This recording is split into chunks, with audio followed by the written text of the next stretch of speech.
Porbilio Tihada. Nagpasalamat kung dako sa imo Mayor nga imong gihatag ang wheelchair sa among mama. Nga dako gyud among pagpasalamat aron na gyud siya magamit nga wheelchair sa ada-ada niya mga paglakaw. Salamat kaayo.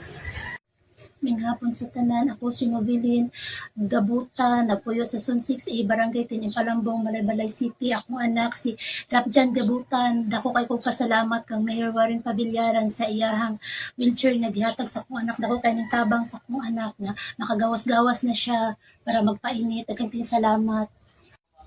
Ako si Nenita Porcado, akong anak si Ruel Porcado, taga Purok 5, Santo Niño, Malaybalay City. Ako nagpasalamat sa among pinalanggang mayor nga si Warren Pabillaran sa iyang gihatag nga wheelchair aran sa akong anak. Mayor, daghan kay salamat Mayor sa imong tabang diri kanamo nga dako kayo ning grasya tabang imong gihatag diri kanamo.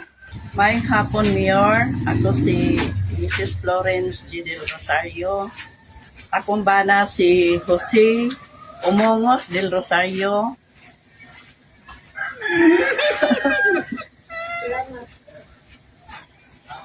Salamat kay Mayor sa imong tabang. Kay 9 years na ni siya nga na-stroke. Salamat kayo sa wheelchair nga imong gihatag sa akong bana.